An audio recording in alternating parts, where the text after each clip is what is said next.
I live in Navy Yard in Washington, D.C., and I've lived in D.C. for 10 years and in this neighborhood for almost 2 years. Okay. And we like to stick around Barracks Row, I would say, that neighborhood, just because there are a lot of options for dining, different variety, different price points. It's really convenient. We can walk there or take the circulator if it's raining, and it's always a good time.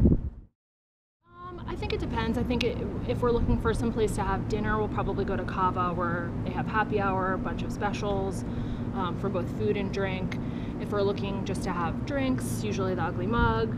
What you're looking for? I think it depends on what we're looking for.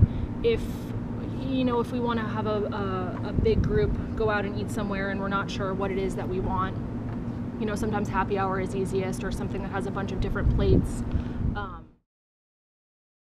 A lot of them are just word of mouth from going down the street to a couple of the different restaurants. And also, if you're going in the Barracks Row area, a lot of them put out a nice little sign, chalkboard sign that says, here are our specials, or come in and try this new type of food, like the Balkan food that they have at Ambar. They put a sign out that kind of lets you know what the deals are, what they have going on, and I think that sort of helps if you can't tell. Prince of Petworth is a really good resource for either finding out about new restaurants or something interesting that's happening. They're doing I just read about one that had a beer pairing with an all-you-can-eat mussel special. So Restaurant. Yeah, absolutely. I think if I saw more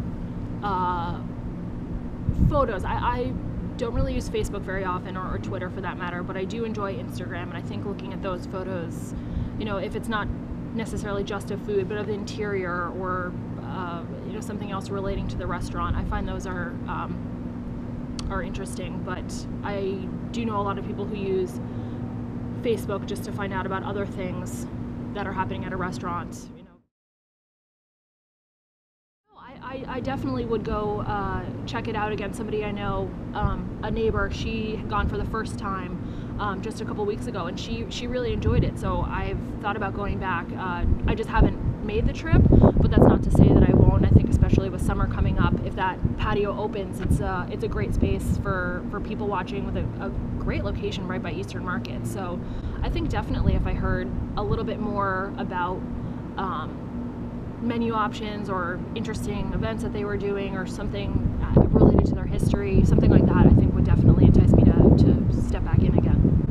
Do you have any other advice, tips, input about dining on Capitol Hill? I don't think so. Just post your menu, and then people know what sort of specials you have. So that always helps. We like to go out to the local places, so we go to a lot of the new Brooklyn spots. We go to like Hulsa, we go to the Brooklyn Pint, and Metamale is a really good little local spot up there too.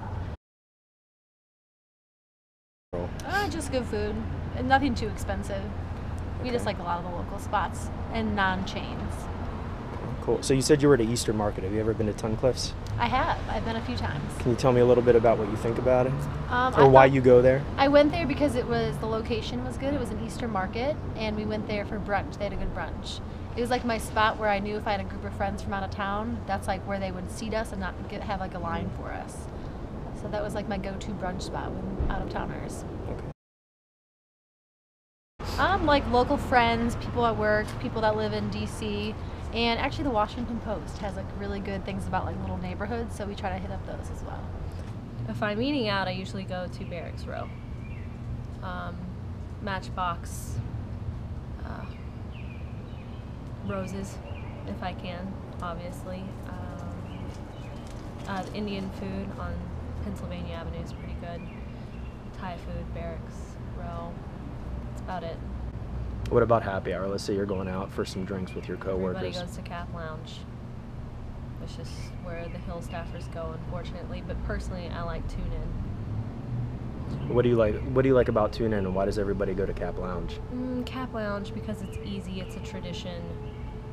They just redid their menu, so I imagine that probably helps. So you say you like the prices at Cap Lounge. They said there's good prices there. Is that a factor for you when you guys Actually, go out for happy hour? I don't think the prices are that great there. They don't do a happy hour special, so I think people go there out of convenience. Have you ever been to Tunnicliff's? I have. Could you tell me a little bit about your experience there?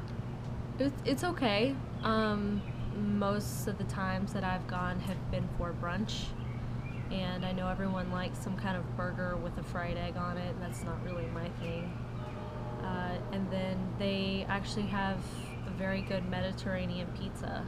I feel like the clientele that they are going to attract are the people who live within a block or two radius.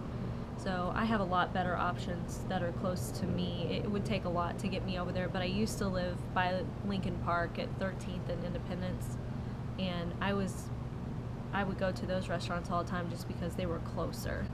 So I think to get some of the people out of this neighborhood to go there, it would take a lot. It would take a really good special, and even if they did have a good special, I don't know how you'd hear about it.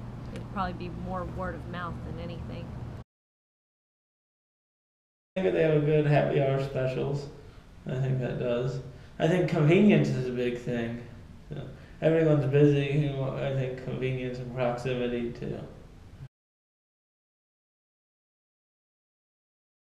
It could. One of the things, especially if it was kind of local advertising or marketing. One of the things, however, although I use Groupon and Living Social and those deal sites, you see them on there repeatedly, and you have to wonder if they had to advertise on there. Why aren't they attracting people? So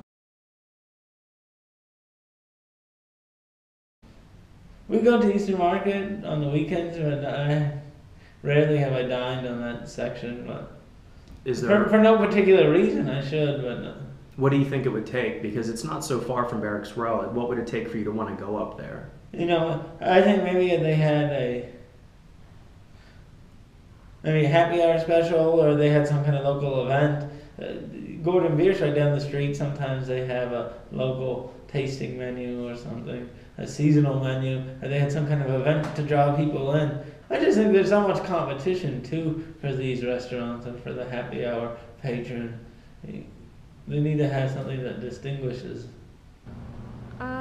I don't follow them on Facebook, but I imagine like a lot of the places that I know about their specials are because of Facebook. They'll post something saying what they have going on that day. That might work.